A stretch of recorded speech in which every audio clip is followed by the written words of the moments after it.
Welcome to Muddy River News This Week, furnished by Harvey's. I'm Bob Goff. Burgundy Hill is the new executive director of the Quincy Community Theater. Of course, QCT is one of the treasures of the Gem City and has provided entertainment for generations, going back to when they were the Quincy Little Theater over on Washington Street, I believe, back in the day. But of course, they've had that great facility now for 20-some years and providing quality entertainment, and Burgundy is the latest executive director who will help keep the show on the go, and she's my guest. Welcome. Thank you. Excited to be here. Well, again, you've had the job, what, 10 minutes? Yeah, they're about, a couple weeks at this point, but it feels like 10 minutes. So you found out like where the restroom is, and important stuff like that. Exactly. So, what attracted you to the job? Oh, so many things, really. As you just said, it really is a gem of the Gem City, the theater, and we're so lucky to have it. I grew up going to shows at QCT. I grew up in Pittsfield, but Quincy was just a stone's throw away. And it was like coming into the big city to me, and my first exposure to really the capital A arts of any kind. So I'm just so grateful to have had those experiences. That fostered a love of theater and a love of the arts and humanities for me.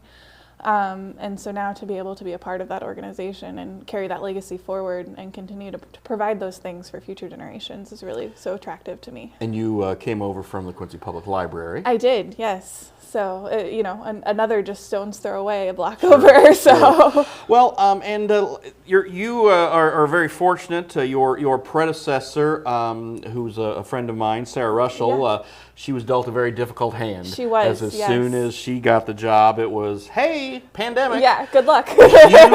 We seem to be coming out of it. Yeah. Knock on wood. Yeah. They had audiences last year, and as we record this on Thursday, and this program will air over the weekend, you are fortunate enough that the first performance that they're having under your leadership is You're a Good Man, Charlie Brown. Yeah, we're so excited.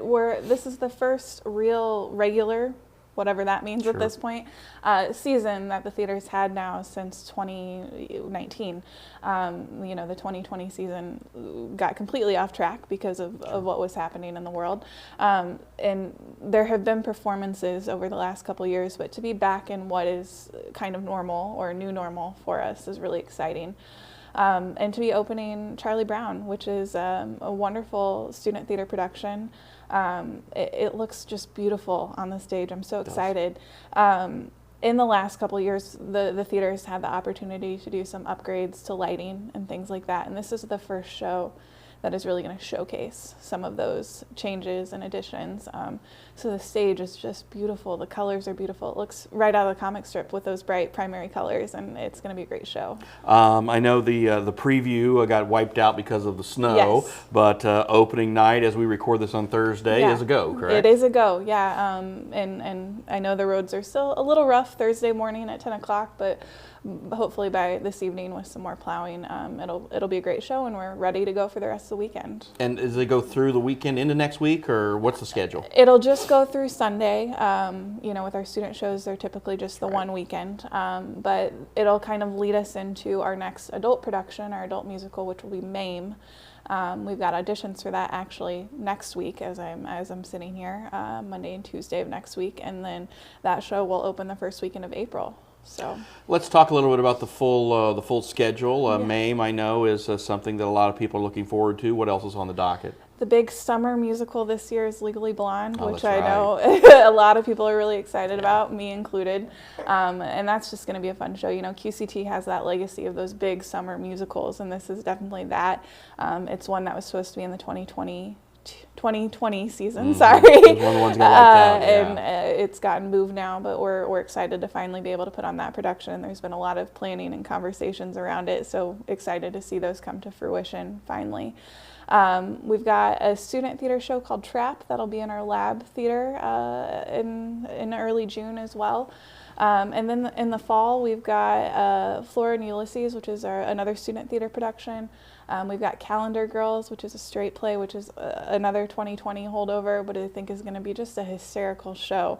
It's about a group of women who, as a fundraiser, decide to do kind of a provocative calendar, and to raise money. And it's just something that I could see, frankly, some of the women in this community getting around and doing. And it's such a funny show.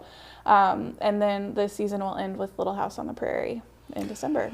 The lab shows are something I had. Our oldest son was in a lab show when they did Peter Pan a few years ago, and it was great. And I was fortunate enough to be in theater a couple of weeks ago for we did a little bit of a preview, kind of a history to let people get people ready for Charlie Brown, and we talked about the impact, the cultural impact of Charles Schulz and the whole Peanuts gang. As I was sitting on that stage, I realized that it was the first time I'd ever been on the stage in any capacity. Well, just like walking through the building, but then I also all three of our children have performed, in some way, shape, or form. So it's again, the theater is something that's very dear to our family, as it is to many families. And you talked about the upgrades and everything. And I think another thing to talk about is again, the pandemic was really rough on everybody in terms of financing and how you get things going. But I think one neat thing that the QCT has done over the last few years is you've really beefed up the staffing. Yeah, and I think that has been something that has needed to happen for several years. Just again, that's an outside perspective as someone that hasn't really been in the trenches during that time. But the capacity of the theater has grown so much since it's moved into the Oakley Lindsay Center, doing the types of shows. They continue to get bigger and more involved, and it requires more staff and it requires more volunteers. So we are fully staffed again, which I think the theater can say for the first time since prior to the pandemic, which is wonderful. I don't know that there's any more staff members, but the roles have definitely changed a little bit to meet the current needs of the theater. But just the scale of the shows continue to grow, and the scope and the number of moving parts, really. And that's where our volunteers become so important. We really are a community theater. We're a staff of 9, and so to put on productions like Legally Blonde or Charlie Brown or MAME, it would be impossible to do with 9 people. So the volunteers play such a crucial role in really everything that we do, from being on stage to backstage to ushering front of house.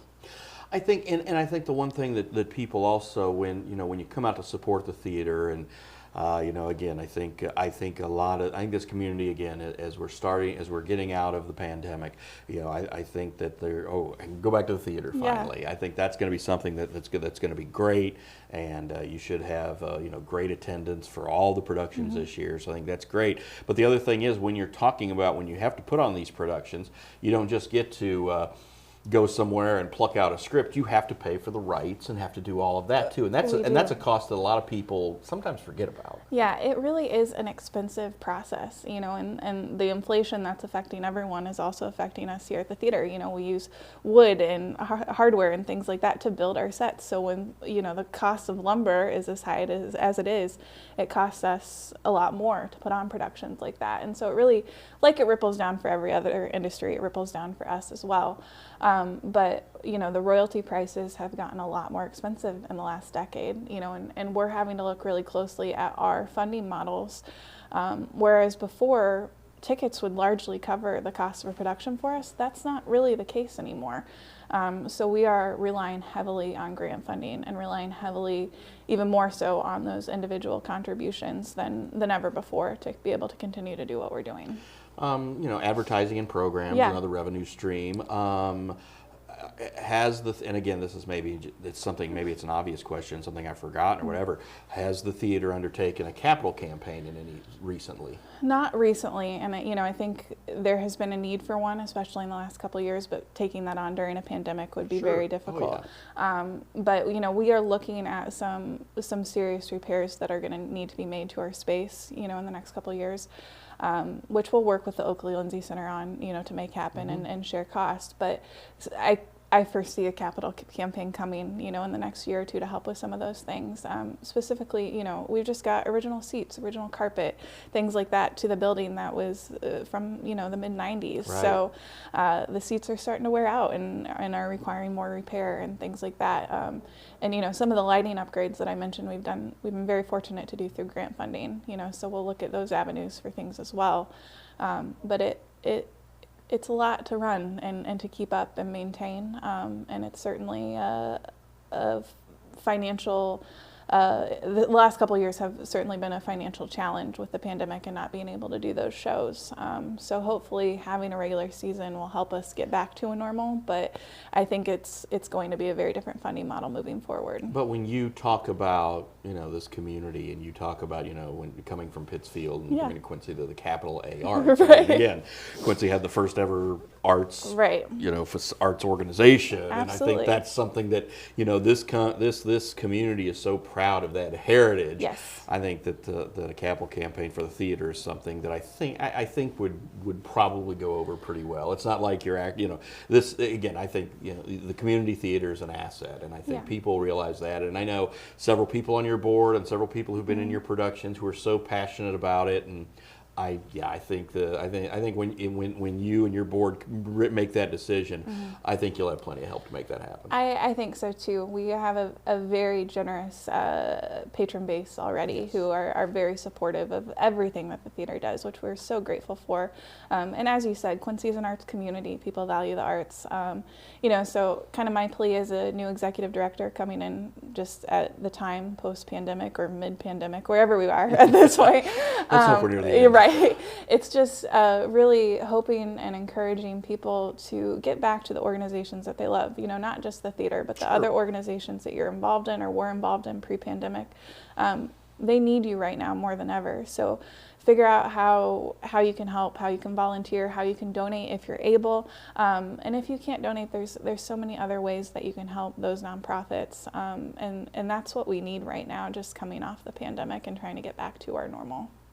Well, I appreciate you stopping by. Again, I know it's busy with opening night coming up and all that stuff. And of course, you're still, you haven't had the job that long, so you're still trying to make your way. And again, but I think, you've given us some great information and some great insight.